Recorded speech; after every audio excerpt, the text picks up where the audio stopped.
A few months ago, I bought the cheapest M2 MacBook Air, and since its release, I've been either lukewarm or kind of hostile about this little laptop. But it's been some time, I've traveled the US, and I've put a ton of use and work in on this laptop. So, was I wrong about the latest Tiny Titan from Apple?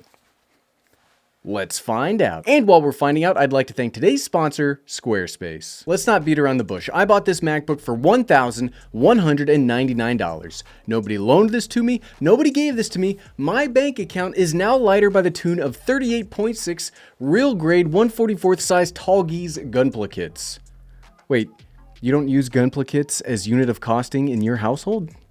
Weirdo. For that money, I got the latest greatest M2 processor, 8 GB of unified memory, 256 GB of storage, and a totally redesigned chassis which looks almost identical to the larger, more expensive M1 MacBook Pro 14 and 16. So the first question is, did I get my money's worth from those specs alone? And I hate that. Team, I hate talking about those. I hate starting off a video like this because, as cringe as it is to say, you can't really judge how well one of these machines works strictly from their internal components. When it comes to the specs alone, essentially you are paying a $200 premium to have the ability to purchase a couple extra GPU cores and a redesigned, much better looking body. After having used the crap out of this laptop on all manner of business trips, I have come around to the opinion that there is $200 of value from one to the other. We'll be spending the next several pages of script trying to explain why I think I was wrong to be so harsh on this laptop right out of the gate. The first reason I was wrong comes from the redesigned body.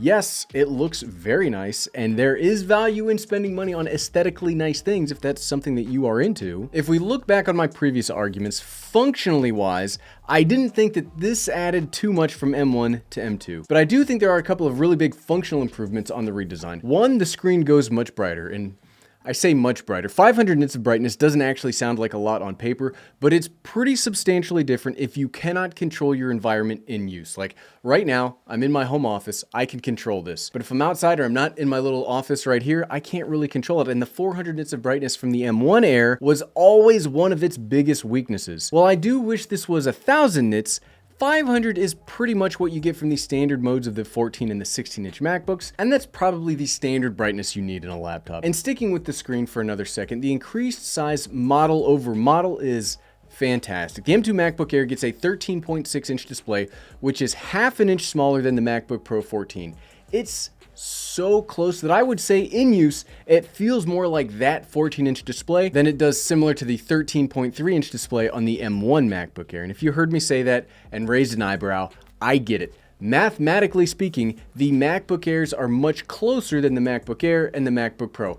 But in use, it feels so much bigger than it actually is. And that's important because the smaller laptops can sometimes be harder to get work done on. I mean, you do have to have some kind of usable screen real estate to open multiple windows at once, or you might as well be using a tablet for less money. Like if you're only gonna have one thing open at a time, you might as well just have an iPad. Another part of the body redesign that I didn't really appreciate at the time is the keyboard. The M1 MacBook Air has a totally usable keyboard. I really enjoyed using it, and I've spent hundreds of hours of typing on that thing. But it's a smaller Mac keyboard. Because of the new shape of the M2 Air, you get the same kind of keyboard from those more expensive MacBooks. Full function keys, full-size arrow keys, heck, you even get a full-size escape key. Plus, because of this being more spread out, it's just a more comfortable keyboard to type on. Leading into another, maybe small thing, but it's very important for me. When this first came out, I was real nervous about the lip right here.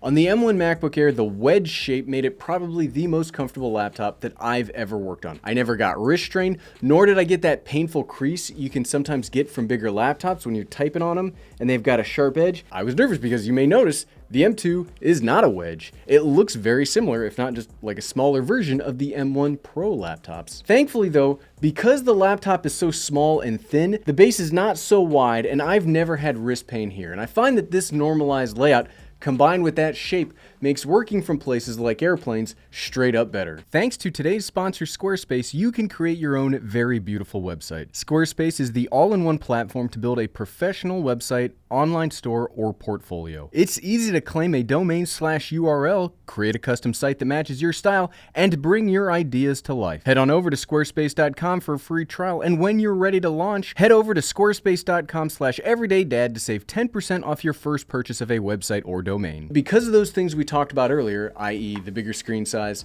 the comfortable body. Today, this is the best travel computer probably ever made. Yes, we'll talk about performance in a second, but usability is the most important thing for me, and this is the most usable laptop ever. Yes, I wish it had more ports, it's lacking HDMI, it's lacking an SD card slot, but personally, I'd rather have the smaller size and the portability here over the larger the laptop would need to be to accommodate those extra features. Okay, the next thing I wasn't really wrong about, but I continue to think is a great addition, is the power.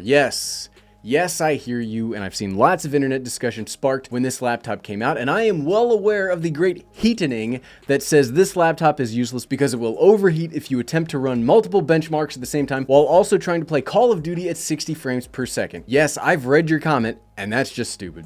I'm sorry, it's a stupid statement to make. Using this laptop in its intended way, you'll never even feel the chassis get overly warm. But Gary, that brings up a good question. What is the intended purpose of this laptop?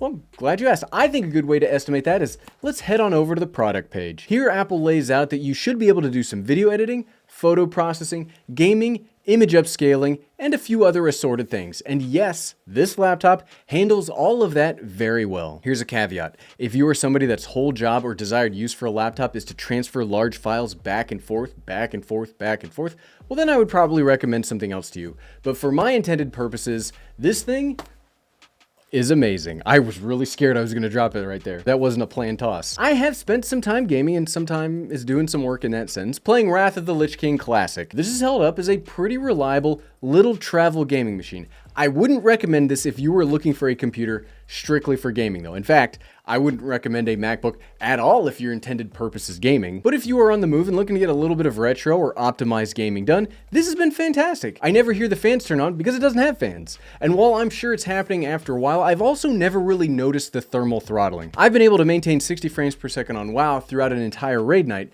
so even if I'm losing some performance, it's not affecting me while I'm gaming, so maybe it's slowing itself down, but I haven't seen it actually happen. And then, when we circle back to that initial question, if you buy tech solely because the specs are better each generation, does the money per spec price, or the ratio of that, balance out for the M2 Air over the other options on the market? All this time later, I still don't think it does, because at the base model, you'll get 8 gigabytes of unified memory and a 256 gigabyte storage option. If that isn't enough for your intended purpose, I really wouldn't recommend the M2 Air to you. The second you upgrade this machine, it starts bumping into the MacBook Pro 14, and that was absolutely not something I was wrong about. This machine is a fantastic laptop. The pricing model for this laptop is not great. Quick math, this cheapest version comes in at $11.99. If you add a 512 gigabyte solid state drive, you are now looking at $13.99. Maybe you need 16 gigabytes of unified memory to release some of the memory pressure that you're under, and now you're looking at $15.99. You can get a MacBook Pro 14, which is objectively better in every single way, minus the weight, for $16.49 on Amazon or $17.09 on Apple refurbished. That 14 will have better display, ports, battery life, processor, GPU, cooling system. It's fundamentally the superior machine, and it's crazy that it can be within $50 of the M2 Air. Hey, really quickly, and as I was finishing up the video, I actually wanted to check to see if the M2 MacBook Air had made its way over to the refurbished website. And lo and behold, my surprise, you can now find the M2 MacBook Air on the Apple refurbished website. So that version that I was talking about with the 16 gigabytes of unified memory and a 512 gigabyte solid state drive, you can actually get that now for $14.39. So about a 10% cut from that original purchase. Now it doesn't fix everything about the laptop, but that does take some of the sting out of it. So, okay, back to the video. This newest tiny MacBook really shines for value when you look at the base model. More as a travel machine, or I guess even a primary machine for those that don't need a lot of oomph. This thing is probably one of the best options you'll ever find. It's really impressive to me that they were able to fit something that feels so much like a pro level laptop in use, but costs so much less. At the end of the day, I do think I was wrong and a little too harsh on the M2 Air when it was first released. But instead of that having be the last say, I've used this a ton and I've really gotten into the nitty-gritty of how well this could work for a variety of tasks. And I've got to say, this is absolutely a better computer than I initially gave it credit for. But what about you? Do you have or have you considered the M2 Air? What do you like about it? Let me know in the comments below. And if you like this video and you want to see the best accessories that you can get for the M2 Air, click here. Click, click, click, click, click, click, click. Thanks for watching.